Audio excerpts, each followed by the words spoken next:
coffee, banana, and lots and lots of bread, and lots of beans.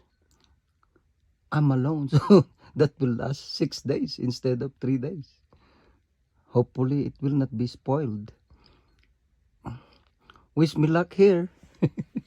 Okay, I'm by myself with all these things.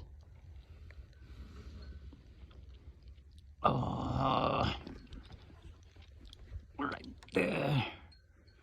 That's the mobile home. My mobile home. This is Senior Luis mobile home. It's complete. Hot water, shower, bathroom, cooking utensils, food for the next 1 week. And I brought food for the 1 week too. And look, nice cars right here. Oh, motorcycle too. If I like to do some dirt biking, you're more than welcome to do it. Okay, I need to start doing something, because you know what? I have a bad news for you and I have a good news for you too at the same time. Hopefully it's more 65% good news.